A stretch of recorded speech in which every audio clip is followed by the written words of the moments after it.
A ver, pongámonos en situación por un momento. Imaginemos que una coalición militar lanza más de 7.500 municiones en una sola semana. Que se dice pronto, ¿eh? Es una auténtica barbaridad táctica. Ya te digo. Y ejecutan más de 6.400 ataques aéreos coordinados. Y encima, en el mismísimo primer día de la ofensiva, logran eliminar al máximo líder político y espiritual de la nación enemiga. O sea, sobre el papel esto es el jaque mate perfecto, ¿no? Claro, la guerra debería haber terminado ahí mismo, con una rendición total. Desde una perspectiva militar clásica, bueno, ese nivel de fuerza tan abrumadora está diseñado precisamente para eso, para provocar un colapso sistémico inmediato. Pues hoy vamos a desgranar por qué esa victoria relámpago fue en realidad el inicio de una trampa monumental. Y para entender esta repentina y masiva escalada en Oriente Medio, que recordemos estalló el 28 de febrero de 2026, tenemos sobre la mesa una montaña de fuentes. Una montaña muy diversa, además. Totalmente. Estamos cruzando datos de análisis militares de think tanks israelíes como el INES, actualizaciones en directo desde Washington, coberturas de medios latinoamericanos y también blogs de análisis geopolítico aquí en España. Es un abanico muy amplio. Sí, la misión de esta inversión profunda es descifrar la operación que la parte estadounidense bautizó como Furia Épica. Y las cifras, bueno, con más de 10.000 muertos en apenas 10 días, son de una ferocidad que ha dejado al mundo entero conteniendo la respiración. Documentos que estamos manejando hoy. Ah, sí, importantísimo aclarar esto para quien nos escucha. Claro, porque el espectro es inmenso. Tenemos textos que califican las acciones de Estados Unidos e Israel con una dureza extrema y otros análisis estratégicos que, bueno, justifican abiertamente la necesidad operativa de la ofensiva. O sea que cubrimos todos los ángulos. Exacto.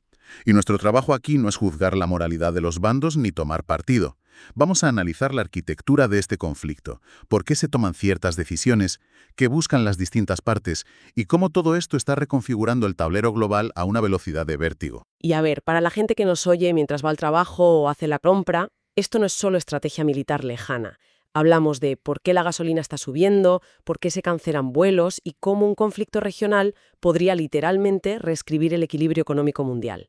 Porque al final todo está conectado, nos guste o no. Vale, vamos a desgranar esto y empecemos por ese 28 de febrero. Ese primer día, Estados Unidos e Israel lanzan una ofensiva combinada sin precedentes. Una demostración de fuerza brutal. Brutal. Y logran su objetivo principal. O sea, el líder supremo de Irán, el ayatolá Ali Khamenei, muere en los bombardeos.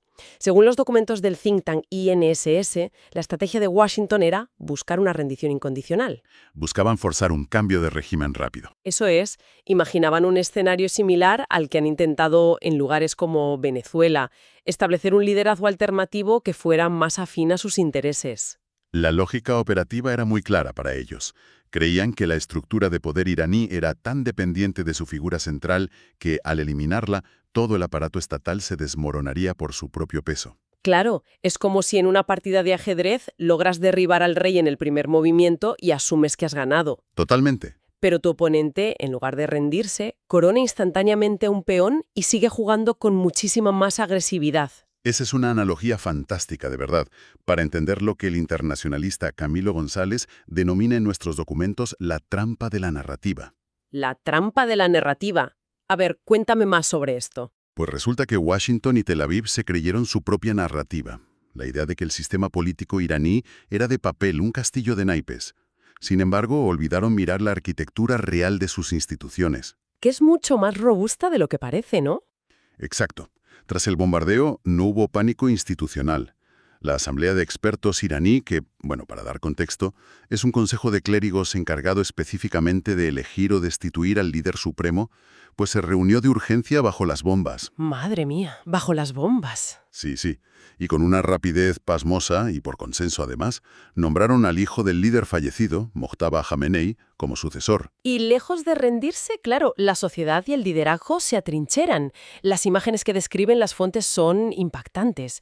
O sea, hablan de Teherán cubierta por nubes tóxicas tras el bombardeo de sus refinerías, pero con las calles llenas de miles de personas protestando. Es que el régimen no solo no se fragmenta, sino que se endurece. Se cohesionan frente al enemigo común. Porque se activó lo que los analistas llaman la mentalidad de asedio, Las élites iraníes, que hasta ese momento, ojo, tenían sus propias divisiones internas y tensiones, se cohesionaron instantáneamente ante la amenaza existencial de lo que ellos llaman el Gran Satán. Claro, es un mecanismo de supervivencia básico. Y lo fascinante de esto es que no debería haber cogido a nadie desprevenido. ¿Ah, no?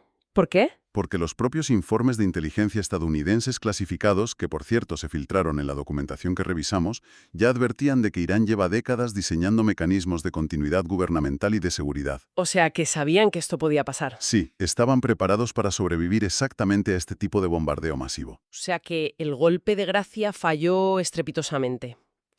Y al fallar, el conflicto muta por completo. Porque claro, Irán asume que no puede ganar un enfrentamiento directo.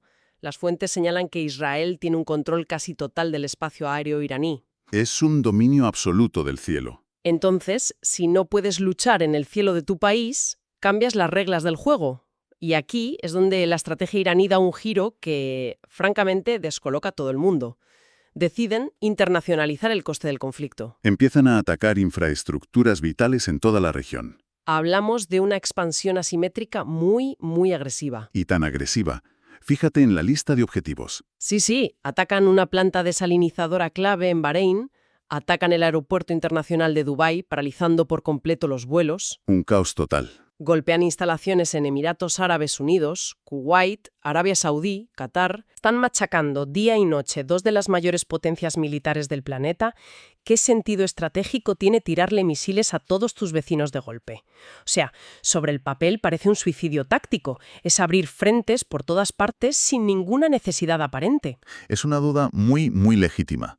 Y si lo miras como una guerra territorial clásica, pues no tiene sentido alguno. Claro, es que no cuadra. Pero las fuentes nos revelan que la intención no es conquistar territorio, sino activar lo que denominan la trampa del compromiso. Vale, otra trampa. ¿En qué consiste esta? Básicamente, Irán está ejecutando una campaña de extorsión geopolítica a gran escala.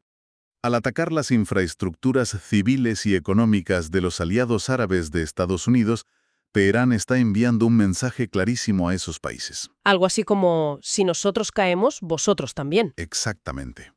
Les dicen, si nuestro régimen no está seguro, vuestras economías y vuestra paz tampoco lo estarán.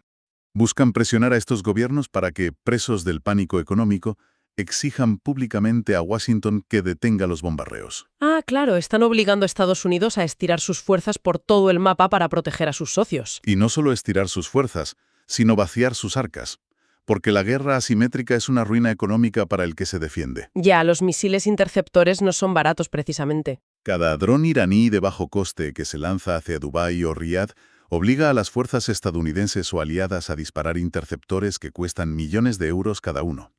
Teherán quiere que el conflicto se vuelva insostenible, incontrolable y muy agotador para la coalición. Es una guerra de desgaste puro y duro. Y fíjate en un detalle fascinante que recogen los reportes políticos. El presidente interino de Irán, Masoud Pezeshkian, llegó a emitir una disculpa pública a los países vecinos. Una disculpa en medio de una guerra. ¡Qué curioso! Sí, intentó calmar las aguas asegurando que sus objetivos eran estrictamente las bases militares extranjeras, no las naciones árabes en sí. Intentaba delimitar el alcance. Un intento de equilibrar la balanza y no ganarse más enemigos, supongo. Sí, pero le salió muy caro internamente. Los sectores ultraconservadores de Irán lo criticaron con una ferocidad inmensa, acusándolo de mostrar debilidad en un momento de guerra total. Esto nos demuestra el nivel de tensión dentro del propio liderazgo iraní. Pero aquí es donde se pone realmente interesante. A ver. Porque la cosa no se queda solo en misiles volando hacia otros países. La intervención militar directa escala a unos niveles de destrucción brutales. Los análisis detallan cómo el Comando Central de Estados Unidos ha empezado a utilizar munición de penetración profunda. Hablamos de bombas antibúnker de más de 2.200 kilos. Que son artefactos diseñados específicamente para pulverizar las instalaciones subterráneas donde Irán esconde sus lanzaderas de misiles cerca del estrecho de Hormuz. Una barbaridad. Y mientras Estados Unidos revienta búnkeres, Israel sigue con su campaña quirúrgica de descabezamiento. Según los informes, logran asesinar a Ali Larijani, que era una pieza clave de la seguridad nacional, y al general Gholam Reza Soleimani. Y ojo, que este no es un nombre más en la lista. No, no lo es. Soleimani era el líder de la milicia Basij.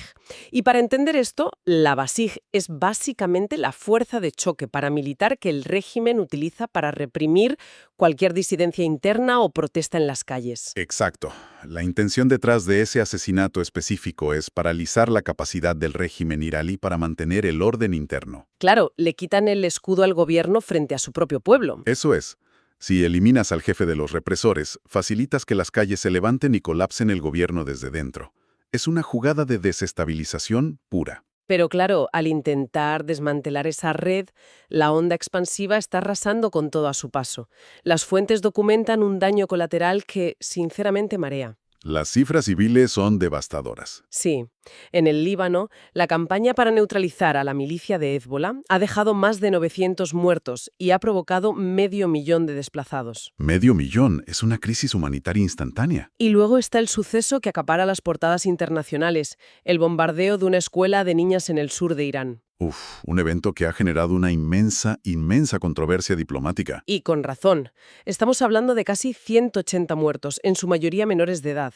Donald Trump salió inmediatamente a afirmar que el ataque había sido un error del propio ejército iraní. Una declaración muy rápida, ¿sí? Pero claro, revisamos las fuentes y los informes preliminares del mismísimo Pentágono junto con análisis de imágenes por satélite y apuntan a que en realidad fue una operación de Estados Unidos o de Israel.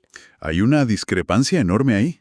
Sí, organizaciones como Human Rights Watch y Naciones Unidas ya están hablando abiertamente de posibles crímenes de guerra.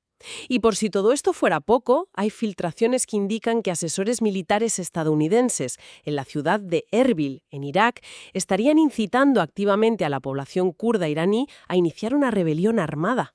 Que recordemos que los kurdos suponen un 15% de la población del país. O sea, están encendiendo mechas por todas partes. Y todo esto que describes es la receta perfecta para la tercera dinámica que señalan los analistas internacionales en nuestros documentos, lo que llaman la trampa de la anarquía. La trampa de la anarquía. Vale, explícame esto. Pues mira, la estrategia inicial de la coalición dictaba que golpear de forma contundente y desestabilizar el centro de mando traería seguridad a largo plazo, al eliminar una amenaza. Lógico, eliminas al malo y hay paz. Pero la sociología política de Oriente Medio nos dice algo muy diferente. Cuando debilitas severamente a un Estado central fuerte, no obtienes sumisión ni paz, obtienes inmensos vacíos de poder. Espera un momento. A ver si lo entiendo. Las fuentes dicen que ese vacío lo llenan las milicias satélite de Irán, ¿verdad? Así es. Hablamos de Hezbolá en el Líbano, los hutíes en Yemen, las milicias chiíes en Irak. Pero a ver, si a Hezbolá también le están lloviendo bombas y tienen 500.000 de desplazados en su país, ¿cómo van a llenar ningún vacío si están luchando por su propia supervivencia? No parece que estén en condiciones de dominar nada. Es una excelente observación. De verdad, es el kit de la cuestión. No se trata de que vayan a conquistar el territorio de Teherán, ni mucho menos, sino de cómo operan a partir de ese momento. A ver, explícame eso. Hasta ahora, Irán funcionaba como un director de orquesta sobre estas milicias. Calibraba sus ataques, les decía hasta dónde llegar para no cruzar ciertas líneas rojas. Había un control, una contención. Exacto. Pero al cortar la comunicación con ese centro de mando iraní, que ahora está bajo asedio y luchando por sobrevivir, estas milicias no desaparecen. Lo que pasa es que se vuelven completamente autónomas e impredecibles. Actúan por libre. Hezbolá o los hutíes, al sentirse acorralados, ya no responden a una estrategia geopolítica calculada desde arriba, sino a su pura y dura supervivencia. Ya. Y un animal herido y acorralado es mucho más peligroso. Potencial para todo el vecindario. O sea, el tiro por la culata a nivel geopolítico, de manual. De manual, sí. Y es justo aquí, en medio de este caos indomable, donde empezamos a ver grietas profundas entre los propios arquitectos de la ofensiva. Porque cuando revisamos el análisis del think tank israelí INSS, queda clarísimo que la alianza entre Estados Unidos e Israel está empezando a crujir. Es que los intereses a largo plazo no están alineados. Para nada. O sea, atacan juntos, comparten inteligencia, sí, pero resulta que no buscan el mismo final para esta película. Las definiciones de victoria de ambos países están divergiendo radicalmente, y al final todo se reduce a la presión política que tienen en casa cada uno de los líderes. Totalmente de acuerdo. Para el primer ministro israelí, Benjamin Netanyahu, no hay marcha atrás. Las encuestas del Instituto para la Democracia de Israel revelan que la operación cuenta con un apoyo abrumador. Hablamos de un 93% de apoyo entre la población judía israelí. Es un consenso interno casi absoluto. Para ellos esto es existencial. Quieren un cambio estructural permanente en la región y desmantelar por completo, de una vez por todas, la amenaza militar y nuclear iraní. Van a por todas. Sí. Sin embargo, cruzas el Atlántico y el panorama en la Casa Blanca es otro mundo. La doctrina de Donald Trump se basa en mostrar una fuerza aplastante para disuadir a potencias como China, pero la realidad doméstica lo tiene contra las cuerdas. Es que el reloj político en Washington avanza implacable y el margen de maniobra se estrecha por momentos. Las fuentes lo detallan con números muy fríos. El promedio de encuestas que citan muestra que el apoyo estadounidense a esta guerra es apenas de un 41,3%. Menos de la mitad del país. Y para dar un poco de perspectiva a quien nos escucha, eso es menos apoyo popular del que tuvo la invasión de Irak en 2003. Ni ya sabemos cómo acabó aquello. Exacto. Y ojo, hay elecciones legislativas cruciales el 3 de noviembre de 2026. Pero aquí es donde la gente que va por la calle nota el verdadero golpe de esta crisis. El factor que más terror genera en Washington no es militar, es puramente económico. Claro.